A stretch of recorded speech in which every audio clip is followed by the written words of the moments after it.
ഇന്ന് ഒരു വീഡിയോ കണ്ടു. നമ്മുടെ ഇമാം അക്ബർ സാഹിബ് വിട്ടതാണ്. ഒരുപാട് സമയമായിട്ടുമില്ല. ഞാൻ ആ വീഡിയോ കണ്ടിട്ടില്ല. നമുക്ക് ഒരുമിച്ച് കാണാമെന്ന് വിചാരിച്ചിട്ടാണ് ഞാൻ പിന്നെ അതിലേക്ക് കടക്കാത്തത്. ഓക്കെ. എക്സ് മുസ്ലിങ്ങൾ വർദ്ധിക്കുന്നു. എന്നെ സംബന്ധിച്ചിടത്തോളം ഞാൻ ഛർദ്ദിച്ചത് പിന്നീട് കഴിക്കില്ല. എനിക്ക് എക്സ് മുസ്ലിം എന്നുള്ളൊരു പേര് പോലും ഉപയോഗിക്കുന്നത് ഇഷ്ടമുള്ള ആളല്ല ഞാൻ.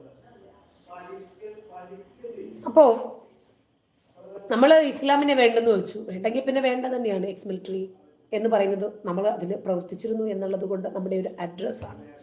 എക്സ് ഹസ്ബൻഡ്, എനിക്ക് അതിനോടൊന്നും താല്പര്യമുള്ള ആളല്ല. ഓരോരുത്തരും ഓരോന്നിനെയും കാണുന്നത് ഓരോ രീതിയിലാണ്. അതുകൊണ്ട് നമുക്ക് അതിനെ അതിൻ്റെ വഴിക്ക് തന്നെ വിടാം. ഓരോരുത്തരും അവനവൻ്റെ സ്വാതന്ത്ര്യം ഉപയോഗപ്പെടുത്തി എന്ത് പദം വേണമെങ്കിലും പ്രയോഗിച്ചോട്ടെ, കുഴപ്പമില്ല. ഓരോരുത്തരും അറിയപ്പെടാൻ ഓരോ രീതികളാണ് സ്വീകരിക്കുന്നത്. No problem. അപ്പൊ എന്തുകൊണ്ടാണ് എക്സ് മുസ്ലിങ്ങൾ, നമുക്കറിയാം, ഈ യുക്തിവാദ പ്രസ്ഥാനങ്ങളിലേക്ക്, മതനിരാസ പ്രവർത്തനങ്ങളിലേക്ക് ഏറ്റവും കൂടുതൽ വരുന്നത് ഇസ്ലാം മതവിശ്വാസത്തിൽ നിന്നുമാണ് ആളുകൾ. നിങ്ങൾക്ക് സംശയമുണ്ടെങ്കിൽ രവിചന്ദ്രൻ സിയുടെ അതല്ലെങ്കിൽ എസൻസിയുടെ ഏതെങ്കിലും ഒരു പ്രോഗ്രാമിന് നിങ്ങളൊന്ന് പോയി ചായ കുടിക്കാൻ വേണ്ടിയിട്ട് നിന്ന് നോക്കി. ഇന്ന് തട്ടമിട്ട പെൺകുട്ടികളാണ് അധികവും ഇതുപോലെയുള്ള വേദികളിൽ വരുന്നത്. എന്തുകൊണ്ടാണെന്ന് അറിയാമോ? അവർക്ക് അവരുടെ വിശ്വാസം ഏതാണ് നഷ്ടപ്പെട്ടിരിക്കുന്നത്. എവിടെ, ആർക്കാണ്, എന്തിലാണ് വിശ്വാസമുള്ളത് എന്ന് ഒരു പോസ്റ്റ് കണ്ടു. മുഹമ്മദ് ബിൻ സൽമാൻ പാസ്സാക്കുന്ന ചില ഭരണ പരിഷ്കാരങ്ങൾ, ബാങ്ക് ഉറക്ക വിളിക്കണ്ട, ലൗഡ് സ്പീക്കർ എടുത്ത് മാറ്റിയേക്ക്, 5 മിനിറ്റിനകത്ത് നമസ്കാരം തീർക്കണം, കൂട്ടമായി കിടന്ന് പ്രാർത്ഥിച്ച് അലമുറയിട്ട് ആമീൻ പറഞ്ഞു, വേണ്ട. ഓരോരുത്തർക്കും ആവശ്യമുള്ളത് അവനവന്റെ പടച്ചവനോട് അങ്ങ് ചോദിച്ചോട്ടെ. ഒരാൾ ചോദിക്കാം, മറ്റുള്ളവർ ആമീൻ പറയാം, വേണ്ട, ആ ഏർപ്പാട് ഇവിടെ വേണ്ടാന്ന്. പിന്നെ നമസ്കരിക്കാത്തവരെ തേടി പിടിച്ചു പോയി പള്ളി പോലീസ് ഉണ്ടല്ലോ, ആ ഏർപ്പാടും വേണ്ട. അവരും പടച്ചവനും തമ്മിലുള്ള കരാറാണ്. അവർക്ക് വേണമെങ്കിൽ അവരങ്ങ് നിസ്കരിച്ചോളും. നിങ്ങൾ പോയി കണ്ടുപിടിക്കേണ്ട. കുട്ടികളെ പള്ളിയിൽ കൊണ്ടുവരരുത്. കാരണം ചെറിയ കുട്ടികൾക്ക് നമസ്കരിക്കാൻ അറിയില്ല. അവരെ പള്ളിയിൽ കൊണ്ടുവന്ന് ചെറിയ പ്രായത്തിലേ മതത്തിന്റെ ബോധം ഇങ്ങനെ അവരുടെ തലച്ചോറിലേക്ക് അടിച്ചേൽപ്പിക്കണ്ട. അവർക്ക് വേണമെങ്കിൽ അവരങ്ങ് നമസ്കരിച്ചോളും. അതിന്റെ പ്രായമാകട്ടെ. പിന്നെ പിരിവ് പാടില്ല പള്ളിയിൽ. അങ്ങനെ കുറേ പരിഷ്കാരങ്ങൾ ഞാൻ ആലോചിക്കരുത്. ഇതെങ്ങാനും നരേന്ദ്രമോദി ആയിരുന്നു പറഞ്ഞിരുന്നതെങ്കിൽ വേണ്ടായിരുന്നു കോലാഹലം, അല്ലെ? അപ്പോ എക്സ് മുസ്ലിങ്ങൾ എന്തുകൊണ്ടാണ് നമ്മുടെ സമൂഹത്തിൽ വർദ്ധിക്കുന്നത് എന്നത് വലിയൊരു ചോദ്യമാണ്. എം അക്ബറിന്റെ മുമ്പിൽ ഈ ഒരു ചോദ്യം വന്നപ്പോൾ എം അക്ബർ പറഞ്ഞത് മതത്തെക്കുറിച്ച് കൂടുതലായി പഠിക്കണമെന്നാണ്. എന്റെ അഭിപ്രായത്തില് മതത്തെക്കുറിച്ച് കൂടുതലായി പഠിച്ചാൽ പിന്നീട് അവർ ഈ മതത്തിൽ നിൽക്കത്തില്ല. ഈ മതത്തെക്കുറിച്ച് കൂടുതൽ പഠിക്കുകയും മനസ്സിലാക്കുകയും ചെയ്തു കഴിഞ്ഞാൽ അവർക്ക് ഈ മതത്തിൽ നിൽക്കാൻ പറ്റില്ല.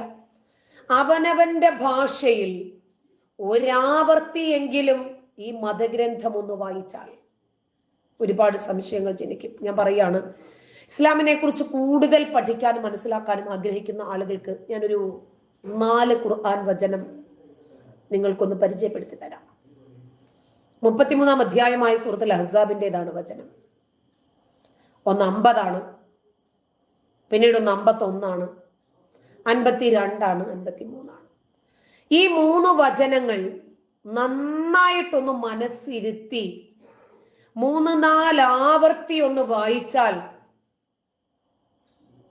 ഈ മതം ഉപേക്ഷിച്ചിരിക്കും. അയ്യോ, മതവും വായിച്ച് വീട്ടിലിരുന്നാൽ കുടുംബം പട്ടിണിയാകുമെന്നൊന്നും എം പറയല്ലേ. നമ്മുടെ ജീവിതത്തിന്റെ മാർഗരേഖയല്ലേ ഖുർആൻ. ഒരു വിശ്വാസി അവന്റെ ജീവിതത്തിന്റെ അഖിലാണ്ട മേഖലകളിലും എങ്ങനെ പ്രവർത്തിക്കണം എന്നതിനെ സംബന്ധിച്ച് അള്ളാഹു നമ്മളെ അറിയിച്ചു തരുന്നതാണ് ഈ ഖുർആൻ. ഇത് അല്ലദീന യുഅ്മിനൂന ബിൽ ഗൈബി വയുഖീമൂന സ്വലാത്ത വമിമ്മാ റസഖ്നാഹും യുൻഫിഖൂൻ. ഇതിനകത്ത് ലാ റൈബ ഫീ ഹുദൽ ലിൽ മുത്തഖീൻ. നമുക്ക് സന്മാർഗം വേണ്ടേ? നമ്മൾ എങ്ങനെ ജീവിക്കണം എന്നതിനെ സംബന്ധിച്ചിട്ടുള്ള ഒരു നിയമരേഖയാണ് ഖുർആൻ.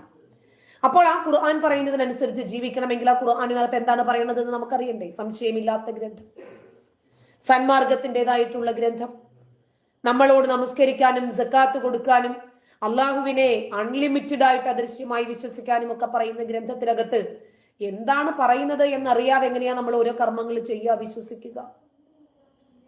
വിശ്വസിക്കാനാണെങ്കിലും ഏത് കാര്യവും അനുഷ്ഠിക്കാനാണെങ്കിലും ശരി, നമുക്ക് അതിനെക്കുറിച്ച് അറിയണ്ടേ? അറിയണം. പിന്നെ ചില ആളുകള് വിഷയങ്ങളെ ഏത് രൂപത്തിലാണ് കാണുന്നത് എന്നത് ഒരു വിഷയമാണ്. ഇപ്പൊ തന്നെ ഇവിടെ ഒരാൾ വന്നിട്ട്, ഓഫാർ, നിനക്ക് മതത്തെക്കുറിച്ച് ഒരു ചുക്കും അറിയില്ല, ഇവൻ അറിയാമോ? ഇവന് മതത്തെക്കുറിച്ച് അറിയാമോ? മറൈൻ നമ്മുടെ നമ്പർ ഒന്നിട്ടെ, അതിൽ വിളിച്ചിട്ട് നമ്മൾ പറയണതിൽ എന്തെങ്കിലും തെറ്റുണ്ടെങ്കിൽ ഒന്ന് വിളിച്ച് പറഞ്ഞു തരട്ടെ. വിളിച്ച് നമ്മൾ ഫോൺ എടുക്കാം, കണക്ട് ചെയ്യാം. നിങ്ങൾക്കറിയുന്ന മതവും ഞങ്ങൾ പറയുന്ന മതവും തമ്മിലുള്ള വ്യത്യാസം എന്താണെന്ന് ജനങ്ങൾക്കൊന്ന് ബോധ്യപ്പെടുത്തി കൊടുക്കുക. ഒരു സുവർണ അവസരമാണ് ഈ ഓഫാറിന് തുറന്നു കിട്ടിയിരിക്കുന്നത്. ഓഫാർ ആണെങ്കിലും സോഫാർ ആണെങ്കിലും ശരി, നല്ല ഒരു ഗോൾഡൻ ഓപ്പർച്യൂണിറ്റി നിങ്ങൾക്ക് തന്നിരിക്കുന്നു. ഞങ്ങൾ ഇത്രയും ആളുകൾ മതം അങ്ങ് പഠിക്കുമല്ലോ, വിളിച്ചോ. നമ്മുടെ ആഡ്മിന്മാർ ഇപ്പൊ നമ്പർ ഇട്ട് തരും. ക്ഷമിക്കേ, മതത്തെക്കുറിച്ച് നമുക്കല്ലേ അറിയാത്തതുള്ളൂ, അറിയുന്ന ആൾക്കാർ പറയട്ടെ, നമ്മളത് കേൾക്കാം. അപ്പോ ചില ആളുകള് ഏത് വിഷയത്തെ സംബന്ധിച്ചും ഒരു അല്പജ്ഞാനത്തോടു കൂടിയാണ് അതിനെ സമീപിക്കുന്നത്. അവർക്ക് ഇതിനെ കുറിച്ചിട്ട് അറിയത്തില്ല. ഒന്നാമത്തെ കാര്യം, അവര് മദ്രസകളിൽ പഠിച്ച ഇസ്ലാം അല്ല ഗ്രന്ഥങ്ങളിലുള്ള ഇസ്ലാം. അവരവരുടെ ലൈഫിൽ കേൾക്കുകയും അറിയുകയും മനസ്സിലാക്കുകയും ചെയ്തതല്ല ശരിയായ മതം. ഇസ്ലാമിക ഗ്രന്ഥങ്ങളിലൂടെ നമ്മൾ സഞ്ചരിക്കുമ്പോഴാണ് നമ്മൾ ആ പഠിച്ചതിനൊക്കെ തികച്ചും ഘടകവിരുദ്ധമാണിത് എന്ന് നമുക്ക് മനസ്സിലാകുന്നത്. നമ്മള് കുട്ടിക്കാലത്ത് ഒരുപാട് ആളുകൾ നമ്മൾ ഇടകലർന്ന് ജീവിച്ചിരുന്നു. അവർക്കൊന്നും ഇടയില് ഒരിക്കലും അവൻ മുസ്ലിമാണ്, ഇവൻ ഹിന്ദു ആണ്, മറ്റവൻ ക്രിസ്ത്യാനിയാണ്, അവൻ മതത്തെക്കുറിച്ച് അങ്ങനെ പറയുന്നു, അവൻ മതത്തെക്കുറിച്ച് ഇങ്ങനെ പറയുന്നു, അവൻ മതത്തെ ഫോളോ ചെയ്യുന്നില്ല, അവർ തട്ടമിടാത്തവരാണ്. ബുദ്ധിമുട്ടാണ്. ഈ കാലഘട്ടത്തിൽ മനുഷ്യൻ നല്ല രൂപത്തിൽ കാര്യങ്ങൾ മനസ്സിലാക്കി പ്രവർത്തിക്കുന്നുണ്ട്. പിന്നെ മറൈൻ അറിയില്ല നമ്പർ, എനിക്കൊന്ന് നോക്കിയിട്ട് തന്നെ വരും കേട്ടാ, ഇപ്പൊ തരാം.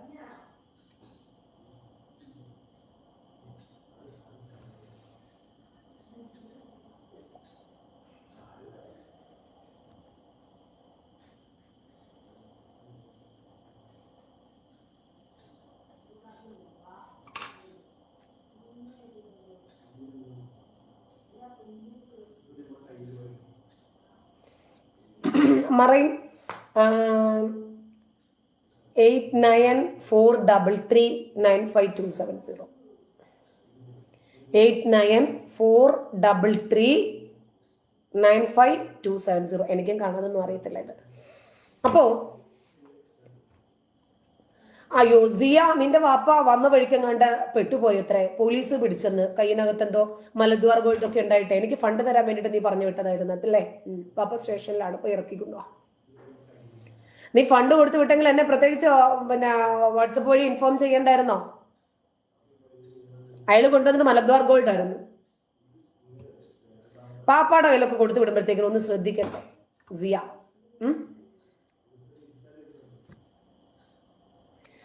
അപ്പോ ഇപ്പോ നമ്മളൊക്കെ ഇസ്ലാമിനെ വിമർശിക്കുന്നുണ്ട്. ഈ രാജ്യത്തൊരു നിയമമുള്ളത് കൊണ്ടും രാജ്യത്ത് ഭരിക്കുന്ന ആളുകളെയും ചെറിയ തോതിലെങ്കിലും ഇവർക്ക് ഭയമുണ്ട്. അതല്ലാതെ ഇപ്പോഴും മൗനി ബാബയായിരുന്നു കേന്ദ്രം ഭരിച്ചിരുന്നതെങ്കിൽ മതം വിട്ട ഞങ്ങളൊന്നും ഇവിടെ ഉണ്ടാകുമായിരുന്നില്ല എന്നതൊരു യാഥാർത്ഥ്യമാണ്.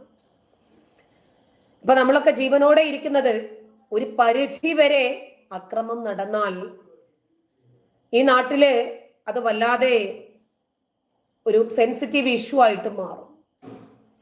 അപ്പോഴും ഇവര് പറയാറുണ്ട്, അവരെയൊക്കെ നമ്മൾ എന്തെങ്കിലും ചെയ്താൽ പിന്നീട് സംഖ്യകൾ വളരുമെന്ന് ഇവര് പറയാറ്. എന്തിന്റെ പേരിലായിരുന്നാലും നമ്മൾ ജീവിച്ചിരിക്കുന്നു എന്നതാണ് ആകെയുള്ള ഭാഗ്യം. ഇപ്പൊ ഞങ്ങളുടെയൊക്കെ പേര് കേൾക്കുമ്പോൾ തന്നെ ചില ആളുകളുടെ ഹാലങ്ങളാകും. നമ്മളെ കണ്ടു കഴിഞ്ഞാൽ പിന്നെ പറയാനുമില്ല. കാരണം അവരെ പ്രീണിപ്പിക്കാൻ ശ്രമിക്കുന്ന ഒരു വിഭാഗം ആളുകളുണ്ട്. ഇടതിനായാലും വലതിനായാലും. ഒരു മുസ്ലിമിന് എന്നോട് ദേഷ്യം തോന്നുന്നത് നമുക്ക് മനസ്സിലാവും. ഓഫാൻ അതുവഴി പോയോ?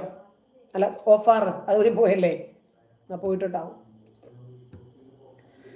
അപ്പോ ഇവർക്ക് ഈ നമ്മളോട് ദേഷ്യം തോന്നുന്ന ആ കമ്മികൾക്കും കൊങ്ങികളും ഒക്കെ ഉണ്ടല്ലോ, അവർക്ക് ഇസ്ലാമിനെ കുറിച്ച് എന്തെങ്കിലും അറിയാം? അവർക്ക് മുസ്ലിങ്ങളോട് സ്നേഹം ഉണ്ടോ?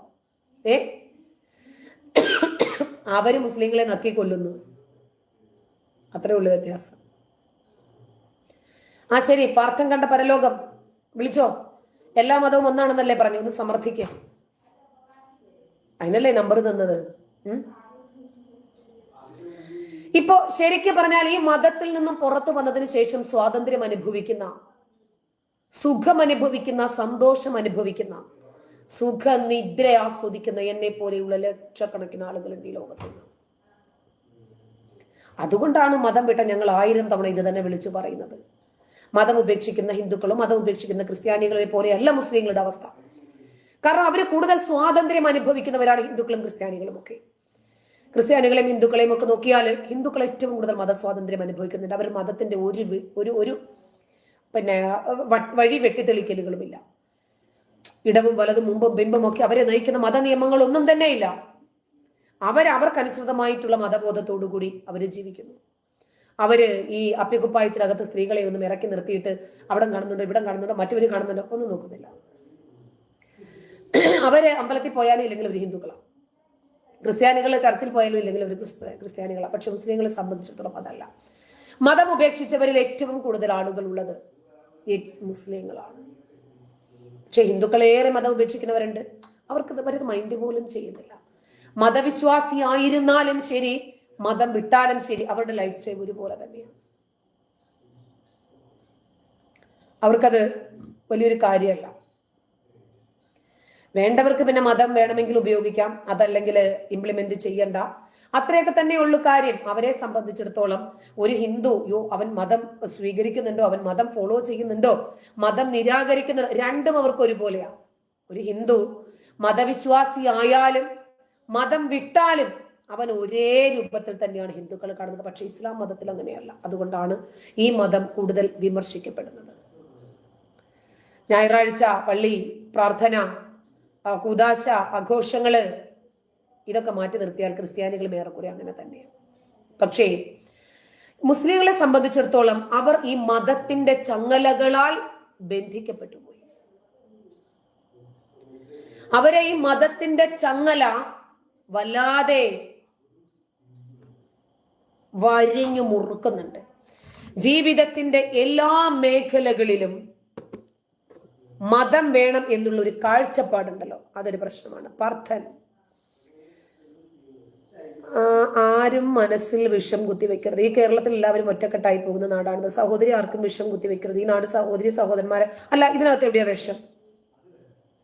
അത് പറഞ്ഞിട്ട് പാർത്ഥൻ പോയാൽ മതി. ഏറ്റവും കൂടുതൽ ആളുകൾ ഇസ്ലാമിൽ നിന്നാണ് പുറത്തു വരുന്നത് എന്ന് ഇസ്ലാമിൽ നിന്ന് പുറത്തു വന്ന ഒരു വ്യക്തി എന്നുള്ള നിലയ്ക്ക് ഞാൻ എന്റെ അനുഭവം പറഞ്ഞു. ഇതിനകത്ത് എവിടെയാ വിഷം? ഇസ്ലാം വിഷമാണോ? ആണോ? ഹിന്ദു വിഷമാണോ? ക്രിസ്ത്യൻ വിഷമാണോ? ഇതിനകത്ത് നിങ്ങൾ കണ്ട വിഷം ഏത് പദമാണ്, ഏത് വാക്കാണ്? ഒന്ന് പറഞ്ഞേ, രണ്ടൊന്നല്ലേ, ഒന്ന് പറഞ്ഞേ, എവിടെയാണ് നിങ്ങൾ വിഷം കണ്ടത്? എല്ലാവരും ഒരേപോലെയാണ് ജീവിക്കുന്നതെങ്കിൽ എന്തുകൊണ്ടാണ് ജോസഫ് മാഷിന്റെ കയ്യും കാലും വെട്ടിയത്? സിയ ഹൈഡ് ആക്കേണ്ടതാണെങ്കിൽ ഹൈഡ് ആക്കും. മര്യാദയ്ക്കും മാനത്തിനും പബ്ലിക്കിൽ ഒരാളോട് എന്ത് സംസാരിക്കണം എന്ന് മാനേഴ്സ് വീട്ടിൽ നിന്ന് പഠിച്ചിട്ട് വന്നിട്ടില്ലെങ്കിൽ ഞങ്ങൾ ഇവിടെ നിന്ന് നിങ്ങളെ പഠിപ്പിച്ചിട്ടേ വിടൂ. സമൂഹത്തിൽ എന്ത് സംസാരിക്കണമെന്ന് അറിഞ്ഞ് സംസാരിക്കണം. ആവശ്യമില്ലാതെ ആരുടെയും വീഡിയോസ് അല്ലെങ്കിൽ ആരുടെയും കമന്റ്സ് ഒന്നും ഞങ്ങൾ ഹൈഡ് ചെയ്യാറില്ല. അപ്പൊ ഹൈഡ് ചെയ്യരുതേ എന്ന് പറയുന്നത് എന്തുകൊണ്ടാ? പാർത്ഥൻ ഇതിനകത്ത് നിന്ന് പോകാൻ സമയമായി എന്ന് തോന്നുന്നു. ചോദിച്ച ചോദ്യത്തിന് ഉത്തരവില്ല. ആ കാശ് പാർത്ഥനാണല്ലോ എനിക്ക് പൈസ തന്നുകൊണ്ടിരിക്കുന്നത്. ഞാൻ ചോദിച്ചല്ലോ ഇതിനകത്ത് എവിടെയാണ് വിഷം എന്ന ചോദ്യത്തിന് നിനക്ക് മറുപടി ഇല്ലേ? എവിടെയാ വിഷം പറ.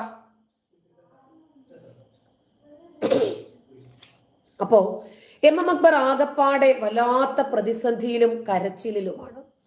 കാരണം ഇസ്ലാമിൽ നിന്നും ഒരുപാട് ആളുകൾ മതം ഉപേക്ഷിച്ച് പുറത്തോട്ട് പോകുന്നു.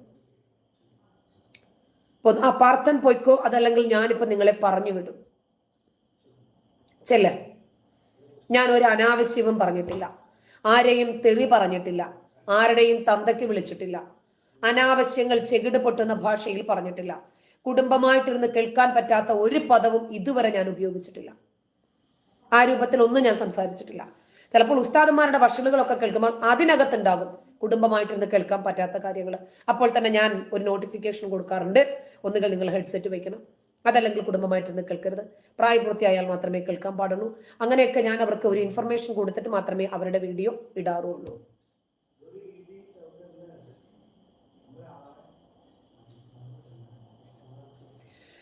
സിയ, നല്ലൊരു ചോദ്യമാണ്. ഇതിൽ നിന്ന് എന്ത് സുഖമാണ് കിട്ടുന്നത്? ജനങ്ങളെ ബോധവൽക്കരണം നടത്തുക എന്നുള്ളത് വലിയൊരു സാറ്റിസ്ഫാക്ഷൻ കിട്ടുന്ന കാര്യമല്ലേ?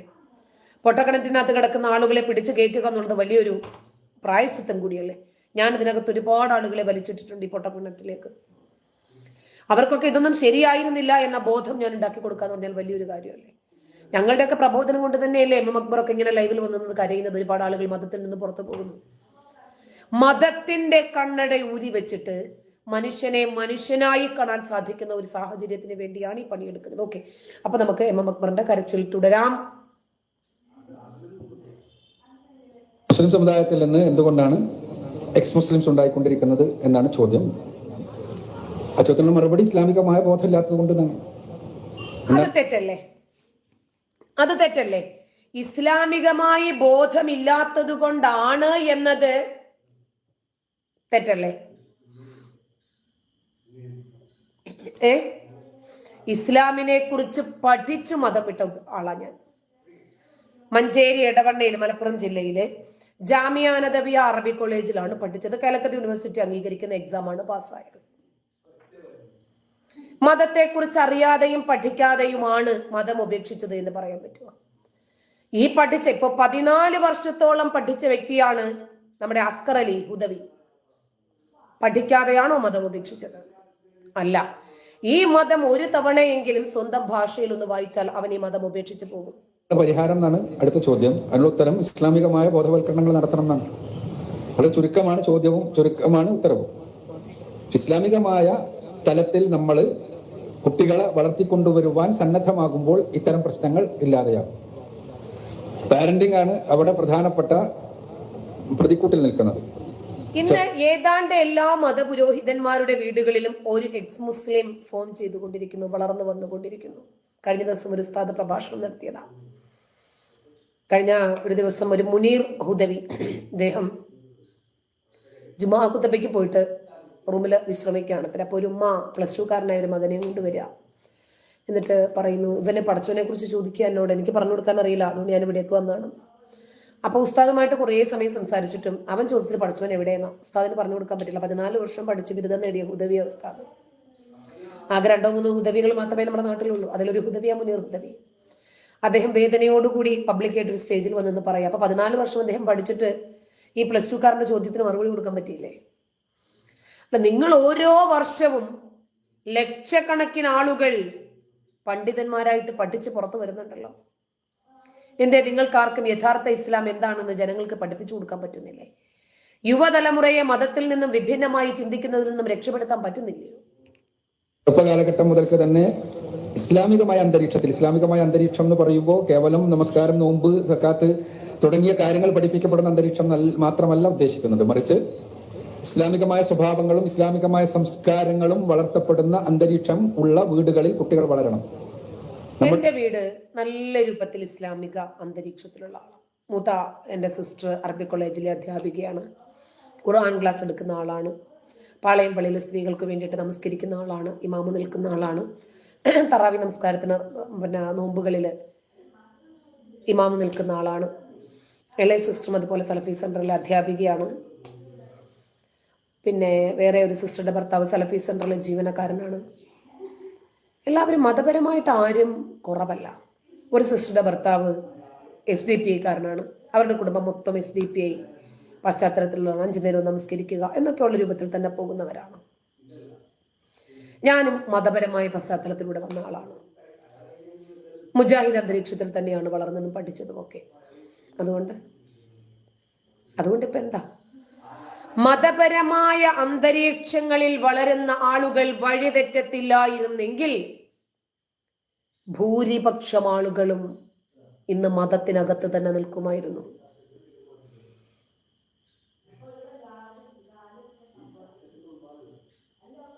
അല്ലേ? എൻ്റെ കൂടെ പഠിച്ച അനേകം കുട്ടികൾ ഇന്ന് എൻ്റെ വാട്സപ്പ് സുഹൃത്തുക്കളാണ്.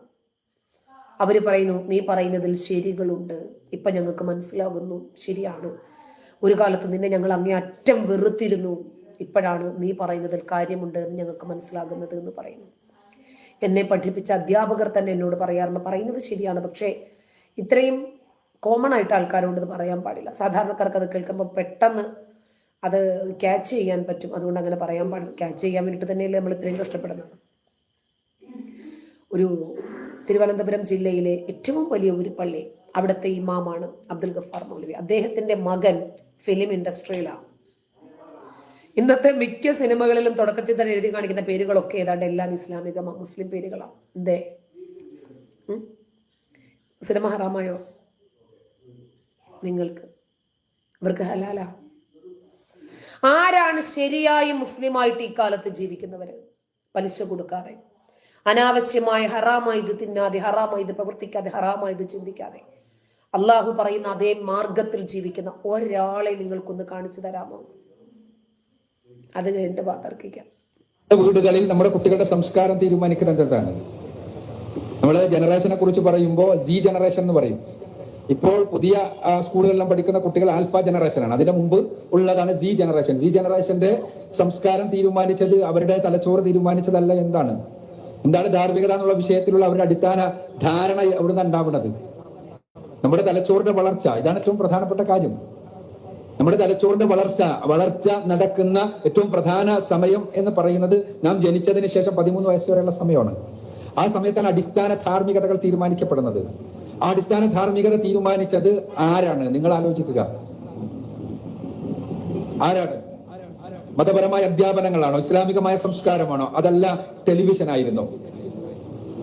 അതെല്ലാം നമ്മൾ പറയുന്ന സിനിമകളായിരുന്നോ? എന്റർടൈൻമെന്റുകളായിരുന്നോ? ആ തരത്തിൽ നമ്മുടെ എന്റർടൈൻമെന്റ് ഇൻഡസ്ട്രി നമ്മുടെ കുട്ടികളുടെ തലച്ചോറിന്റെ വളർച്ചയെ സ്വാധീനിച്ചതിന്റെ ആ രൂപത്തിലുള്ള ധാർമ്മികമായ അടിത്തറകൾ അവരുടെ തലച്ചോറിൽ രൂപപ്പെട്ടത് അതിന്റെ അടിസ്ഥാനത്തിലായതിന്റെ ഒരു പരിണതി കൂടിയാണ് നമ്മൾ കാണുന്ന ഈ പ്രശ്നങ്ങൾ. അപ്പോ അവരുടെ അടിസ്ഥാന ധാർമ്മികത തന്നെ അതിന്റെ അടിസ്ഥാനത്തിലാകുമ്പോൾ സ്വാഭാവികമായിട്ടും ഇസ്ലാമിനെതിരെയുള്ള വിമർശനങ്ങളും എതിർപ്പുകളും ഇന്നത്തെ ഒരു ചുറ്റുപാടും കാര്യങ്ങളും പ്രത്യേകിച്ചും ഇന്നത്തെ ഒരു മുതലാളിത്ത സംസ്കാരം തന്നെ പരമാവധി ആസ്വദിക്കുക എന്നുള്ളതിന്റെ അടിസ്ഥാനത്തിലാണ്. ഇസ്ലാമാണെങ്കിലും അവിടെ എല്ലാം ഒന്ന് ആലോചിച്ച് നോക്കി, എന്തൊക്കെയാണ് പറയുന്നത് എന്ന് അദ്ദേഹത്തിന് തന്നെ വശമില്ല. നിങ്ങളൊക്കെ കാരണമാണ് എക്സ് മുസ്ലിങ്ങൾ വർദ്ധിക്കുന്നത്. നിങ്ങളുടെ മതം മാത്രം പഠിപ്പിച്ച് നിങ്ങൾ മുന്നോട്ട് കൊണ്ടുപോയാൽ ഒരു പ്രശ്നവുമില്ലായിരുന്നു. സിയ, അടങ്ങി അവിടെ നിൽക്ക്, അപ്പൊ നിനക്ക് മനസ്സിലാകും ഞാൻ എന്താ പറയുന്നത് എന്ന്. തലച്ചോറുള്ള ആളുകൾ ഇവിടെ നിൽപ്പുണ്ട്, അവർക്ക് മനസ്സിലാകുന്നുണ്ട്. നിനക്ക് മാത്രം എന്താണ് ഇത്ര കുരുക്കൾ പൊട്ടാനുള്ളത്? എന്തുകൊണ്ടാണ് എക്സ് മുസ്ലിങ്ങൾ വർദ്ധിക്കുന്നത്? ഇസ്ലാം എന്താണ് എന്ന് മനസ്സിലാക്കിയത് കൊണ്ട്. എം അക്ബർ തുടങ്ങി വെച്ച ഒരു പ്രയാണമാണ് അതിന് കാരണം. സ്നേഹ സംവാദം, തന്റെ മതം മാത്രമാണ് ശരി, ഇത് പറഞ്ഞു പോയതല്ല ചെയ്തത്. ബൈബിൾ എടുത്തു, തെരഞ്ഞു, ഗീത എടുത്തുകൊണ്ട് വന്നു. ഇതിനകത്തൊക്കെയുള്ള തെറ്റുകളും ശരികളും പോസ്റ്റ്മോർട്ടം ചെയ്ത് ജനങ്ങളെ പഠിപ്പിച്ചു. അപ്പൊ എന്ത് ചെയ്തു? ഹിന്ദുക്കളും ക്രിസ്ത്യാനികളും ഇസ്ലാമിനെ കുറിച്ച് പഠിക്കാൻ തുടങ്ങി. അവർ പഠിക്കുക മാത്രമല്ല, ജനങ്ങളെ പഠിപ്പിക്കാനും തുടങ്ങി. അതോടുകൂടിയാണ് ആളുകൾക്ക് എന്താണ് ഇസ്ലാം എന്ന് മനസ്സിലായത്. ഒരു ഉസ്താദ് പറയുന്ന വീഡിയോ ഉണ്ട്, ഞാൻ കേൾപ്പിച്ചു തരാം. ആദ്യം ഇദ്ദേഹം എന്ന് പറഞ്ഞ് ഫിനിഷ് ചെയ്യട്ടെ. കൃത്യമായ വിലക്കുകളാണുള്ളത്.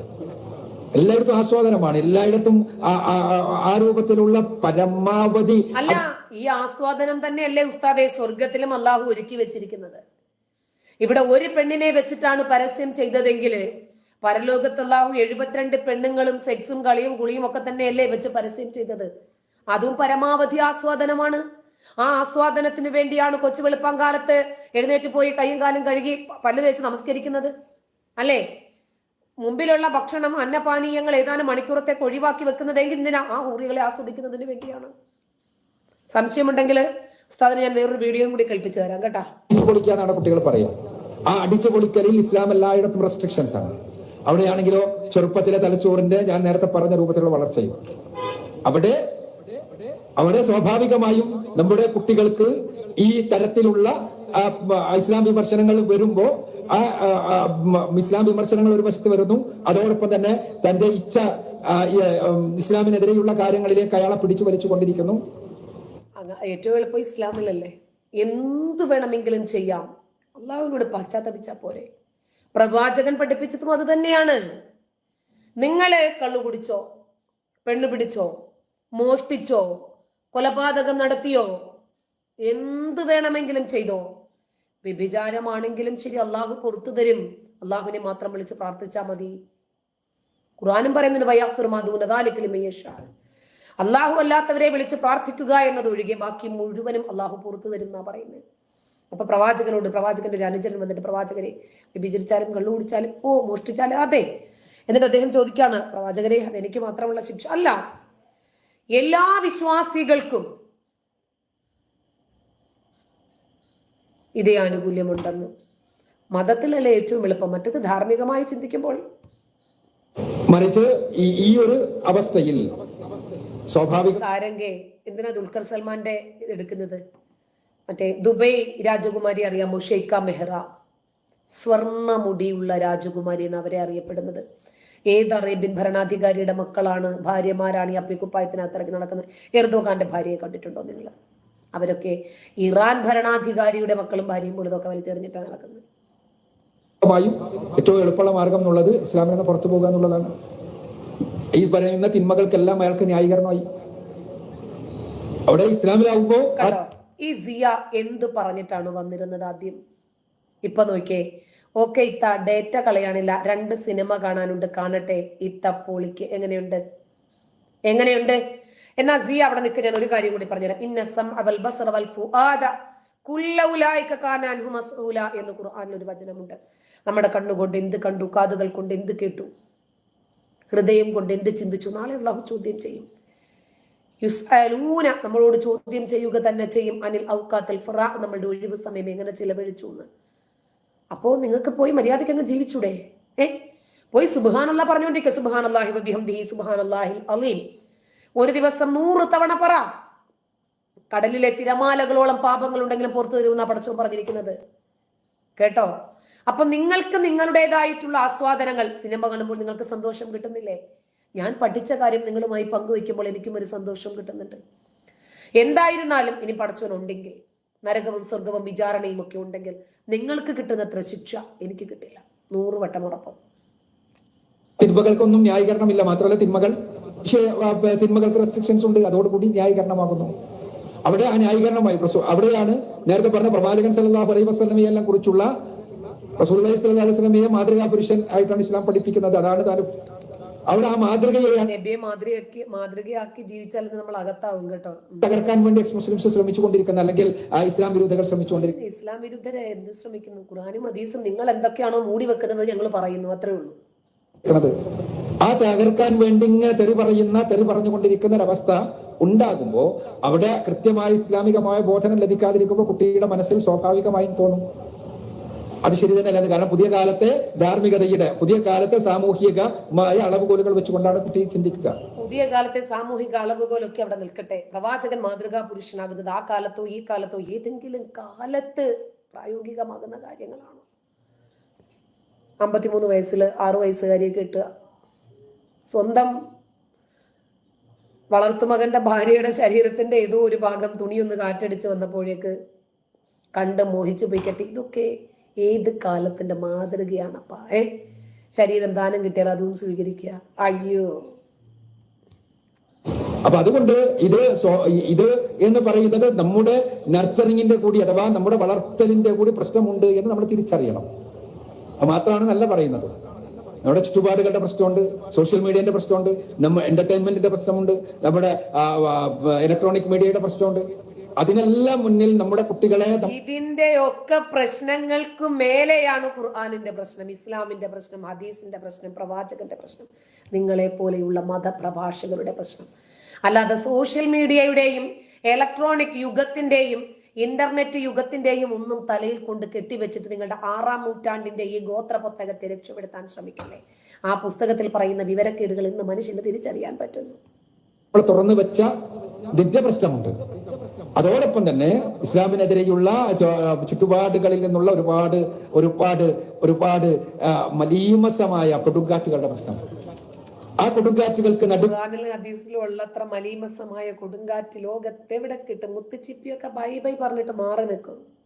നിൽക്കുന്ന നമ്മുടെ കുട്ടികൾ, അവർക്ക് കൃത്യമായ ഇസ്ലാമികമായ ബോധനം ലഭിക്കാതെ എന്നതിന്റെ പ്രശ്നം. അതിനെന്താണ് പരിഹാരം? ഇസ്ലാമികമായ ബോധനം ലഭിക്കണം. നമ്മുടെ വീടകങ്ങൾ ഇസ്ലാമികമായ അന്തരീക്ഷത്തിൽ ആയി തീർക്കാൻ നമ്മൾ ശ്രമിക്കണം. അവർക്ക് ചെറുപ്പത്തിലെ ഇസ്ലാമികമായ ബോധനം കൃത്യമായ അളവിൽ നൽകണം. ഇസ്ലാമികമായ ബോധനം എന്ന് പറയുമ്പോൾ നമ്മളുടെ മനസ്സിലേക്ക് വരുന്നത് നമസ്കാരവും ഇസ്ലാം കാര്യവും ഈമാൻ കാര്യമാണ്. തീർച്ചയായും ഇസ്ലാം കാര്യം ഈമാൻ കാര്യം അടിത്തറയാണ്. പക്ഷേ ആ ഇസ്ലാം ഈമാൻ കാര്യങ്ങളിലെല്ലാമുള്ള അടിസ്ഥാനപരമായ കാര്യങ്ങൾ അത് ഹൃദയത്തിന് ഉൾക്കൊള്ളാൻ പറ്റുന്ന രൂപത്തിൽ, കുട്ടിയുടെ ഹൃദയത്തിൽ ഹൃദയത്തിൽ കൃത്യമായി സന്നിവേശിപ്പിക്കുന്ന രൂപത്തിൽ നമുക്ക് നൽകാൻ കഴിയണം. ആ പഠിക്കുന്ന മദ്രസയിലും മതപാഠശാലകളിലും പഠിക്കുന്ന ആ ഇസ്ലാം കുട്ടികൾ വീട്ടിൽ മാതാപിതാക്കളിൽ കാണാം. അത് ആ രൂപത്തിലുള്ള സാമൂഹ്യ സൃഷ്ടിയിലൂടെയാണ് ഇത്തരം വെല്ലുവിളികളെ പ്രതിരോധിക്കുവാൻ. എങ്ങനെയുണ്ട്? അപ്പോഴും നമ്മുടെ പുസ്തകത്തിന് ഒരു കുഴപ്പമില്ല. എന്തുകൊണ്ടാണ് ഇസ്ലാം ഇത്രയധികം പ്രതിസന്ധികൾ നേരിടേണ്ടി വരുന്നത്? എന്തിനാണ് നമുക്കിത് വീണ്ടും വീണ്ടും വീണ്ടും പറയേണ്ടി വരുന്നത് എന്നറിയാമോ? ഞാൻ അതുകൂടി പലപ്പോഴും നമ്മൾ കേട്ടിട്ടുള്ളതാണെങ്കിലും എന്തുകൊണ്ടാണ് എക്സ് മുസ്ലിങ്ങൾ ഉണ്ടാകുന്നതെന്നും എന്തുകൊണ്ടാണ് ഇസ്ലാം ഇത്രയധികം വിമർശിക്കപ്പെടുന്നതെന്നും ഞാൻ പറയുന്നില്ല. ഒരു ഉസ്താദ് പറയുന്ന ചെറിയ ഒരു വാചകം ഞാനൊന്ന് കേൾപ്പിച്ചു തരാം. ഒന്ന്. രണ്ടാമതായിട്ട് ഞാൻ പിന്നെ അതങ്ങ് കേട്ടിട്ട് ബാക്കി പറയാം അല്ലേ? ശരി, ഓക്കെ. സ്നേഹ സംവാദത്തിന്റെ പേരിൽ മറ്റ് മതവിഭാഗങ്ങളുടെ വേദമന്ത്ര തന്ത്രങ്ങളെ അടർത്തിയെടുത്ത് വിമർശിച്ചതാണ് വലിയ കുഴപ്പം. പണ്ടതില്ലേ ഒരു ഇസ്ലാമിക വേദിയിലും ഒരു മുസ്ലിം പണ്ഡിതനും ഗീതയെ അല്ലെങ്കിൽ മനുസ്മൃതിയെ ഉദ്ധരിച്ച് പരിഹസിച്ച് കളിയാക്കി പറയാറില്ലായിരുന്നു. അടുത്ത കാലത്ത് അത് തുടങ്ങി. അപ്പൊ ബോധവാന്മാരായ ആ മതത്തിന്റെ ആളുകൾ ഇങ്ങനെ പോയാൽ നമ്മുടെ മതദർശനങ്ങളെ ഇകഴ്ത്തുന്ന പരിഹസിക്കുന്ന ഈ രീതി നമുക്ക് അപകടം ചെയ്യുമെന്ന് അവർ തിരിച്ചറിഞ്ഞപ്പോൾ രണ്ട് കാര്യം ചെയ്യാൻ തുടങ്ങി. ഒന്ന്, അവരും അതുപോലെ ഇസ്ലാമിക ദർശനങ്ങളെ വ്യാഖ്യാനിച്ച് കളിയാക്കാൻ തുടങ്ങി. അപ്പൊ നമുക്ക് വികാരളകാൻ പറ്റുമോ?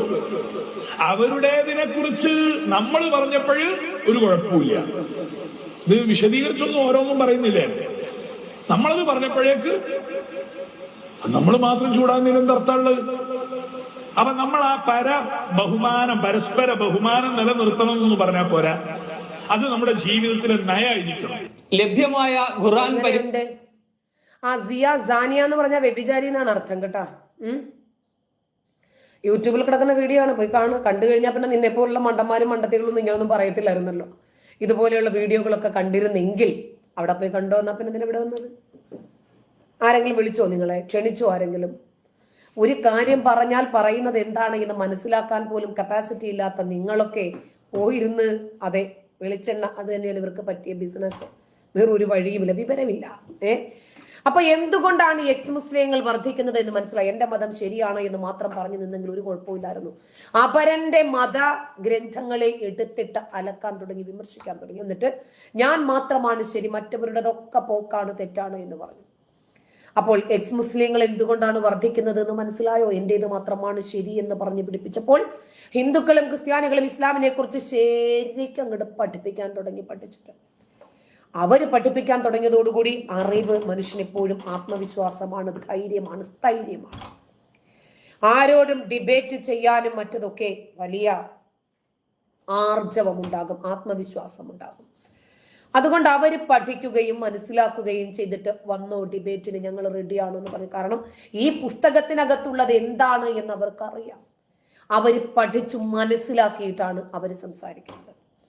കേരളം മാറി വരുന്നുണ്ട്. ഏറെ മാറി ചിന്തിക്കുന്ന നല്ല രൂപത്തിലുള്ള ഒരു തലമുറയെ വാർത്തെടുക്കാൻ സാധിക്കുന്നുണ്ട്. കണ്ണെഴുതരുത്, പൗഡർ ഇടരുത്, പെർഫ്യൂം അടിക്കരുത്, പുരികം ഷേപ്പ് ചെയ്യരുത്, ഫോട്ടോ എടുക്കരുത്.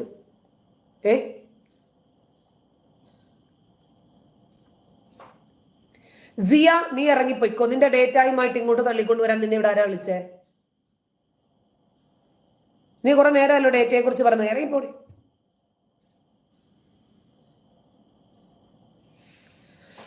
അപ്പോ ഈ മതം എന്താണ് എന്ന് ഇന്ന് ജനങ്ങൾക്ക് മനസ്സിലാകുന്നത് ഇങ്ങനെയാ. ഫോട്ടോ എടുക്കരുത്, വീഡിയോ എടുക്കരുത്, അഭിനയിക്കരുത്, പാട്ട് പാടരുത്. മനസ്സിലായോ? ഇതൊക്കെ ഇന്ന് ജനങ്ങൾ അക്സെപ്റ്റ് ചെയ്യുന്നില്ല. അപ്പോ സ്വാഭാവികമായിട്ടും നിങ്ങൾക്കത് ചെയ്യാമോ എന്ന ചോദ്യം വരും. ഉസ്താദുമാരുടെ മോന്ത തന്നെയാണ് 2 മണിക്കൂർ പ്രഭാഷണത്തിലൂടെ കണ്ടുകൊണ്ടിരിക്കുന്നത്. പെണ്ണുങ്ങളത് കാണാൻ പാടില്ല. പിന്നെ നിങ്ങളുടെ ഈ അപ്പിക്കുപ്പായം ഒക്കെ ഉണ്ടല്ലോ, ആകെ മൂടി കൊണ്ട് നടക്കുന്നു. പുരുഷന്മാർക്കാണെങ്കിലോ എല്ലാ ലവളുമാരെയും കാണാം. സ്ത്രീകളും കാണുന്നുണ്ട്, ആസ്വദിക്കുന്നുണ്ട്. ഇവരുടെ ഭാര്യമാരെ മാത്രം ആരും കാണുന്നില്ല. ഈ തട്ടിപ്പും വെട്ടിപ്പൊക്കെ ഇന്ന് ജനങ്ങൾക്ക് മനസ്സിലായത്. അതുകൊണ്ടാണ് അവർ ശക്തമായ രൂപത്തിലെ പ്രതികരിച്ചു തുടങ്ങിയത് കേട്ടോ. അപ്പോൾ ഇസ്ലാം തകരുന്നേ എന്ന് പറഞ്ഞ് അക്ബർമാർ നിലവിളിക്കുമ്പോൾ കൃത്യമായിട്ട് ആൾക്കാർക്ക് മനസ്സിലായി. ആ ഷഹാന ആദ്യമായിട്ട് വ്യഭിചാരം എന്ന് നന്നായിട്ട് എഴുതാൻ പഠിച്ചിട്ടു. ചെല്ല, മലയാള ഭാഷയെ ഇങ്ങനെ നിങ്ങൾ വ്യഭിചരിക്കല്ലേ. ചെല്ല, വ്യഭിചാരം ഹലാലാണോ ഹറാമാണെന്ന് പോയി നോക്കു കൊച്ചെ. 33-ാം അധ്യായം സൂറത്തുൽ അഹ്സാബ് 50 പോയി നോക്കിയിട്ട് വാ. നബി വ്യഭിചരിക്കാൻ പഠിപ്പിക്കുന്നുണ്ട്. ചെല്ല, ഉമ്മായ മോളെ ഒരുമിച്ച് കെട്ടിക്കൊള്ളാൻ പറയുന്ന ഖുർആൻ വചനങ്ങളുമുണ്ട്. ആദ്യം അതൊക്കെ ചെന്നൊന്ന് തുറന്ന് നോക്കിയിട്ടേ പതിയെ വാ. വ്യഭിചാരം ഏറ്റവും കൂടുതൽ അംഗീകരിക്കുകയും അനുവദിക്കുകയും ചെയ്ത മതം ഇസ്ലാമാണ്. മുമ്പ് ഞാനൊരു പ്രവാചകന്റെ വചനം കാണിച്ചു തന്നിട്ടുണ്ടായിരുന്നു. അത് ശരിയാണ് കേട്ടോ നിഷാദെ, ഞാനും ചിന്തിച്ചിട്ടുണ്ട് ആരാണ് ഈ ഈമാൻ എന്ന്. ഭൂമീൻ, ആമീൻ, പിന്നെ ശക്തിമാൻ, അതെ, ഞാനും ചിന്തിച്ചിട്ടുണ്ടത്. അപ്പോ വ്യഭിചാരം, അതായത് പ്രവാചകന്റെ അനുചരന്മാർ പോലും തന്റെ ഭാര്യമാരെ സ്വഹാബികൾക്ക് കൂട്ടിക്കൊടുത്ത ചരിത്രം ഹദീസുകൾ ഉദ്ധരിച്ച് തന്നെ കഴിഞ്ഞ ദിവസങ്ങളിലെ ലൈവിലൊക്കെ ഞാൻ പറഞ്ഞിട്ടുണ്ട്. ഈ ഷഹാനായി പോലെയുള്ള ആളുകളൊക്കെ മദ്രസ പൊട്ടന്മാരും പൊട്ടത്തികളുമാണ്. എവിടെന്നോ കേൾക്കുന്ന എന്തോ കാര്യങ്ങളെ വിശ്വസിച്ച് എങ്ങോട്ടോ പോകുന്നു, അത്ര തന്നെ. വ്യഭിചാരം എന്ന് എഴുതാൻ പോലും അറിയാതെ വന്നിട്ടേ അങ്ങ് പറയല് തന്നെ. ഇവരോടൊക്കെ നമ്മളിനി എന്തോ പറയാനാ?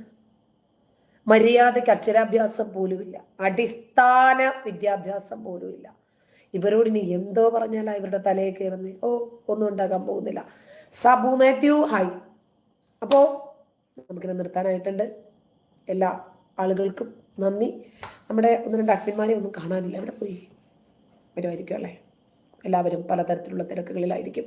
എന്തായാലും എല്ലാവരും ഉണ്ടായിരുന്നു. രുദ്ര ഉണ്ടായിരുന്നല്ലേ? ശരി, ഓക്കെ.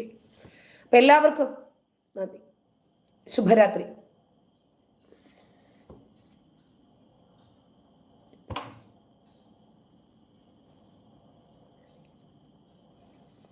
അഡ്മിന്മാരാരെങ്കിലും ഒരാൾ ഗുഡ് നൈറ്റ് പറഞ്ഞാലേ നമുക്ക് പോകാൻ പറ്റുള്ളൂ. Biju good night, Ratheesh good night, Sabu thank you, Murugan hi, നിഷാദെ ഹായ്, ഗുഡ് നൈറ്റ്. നമ്മുടെ എല്ലാവരും പറഞ്ഞു.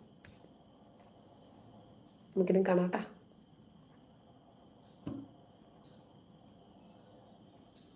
എല്ലാവരുടെയും ശുഭരാത്രി എത്തി. എന്നാൽ ഇനി പോയേക്കാം.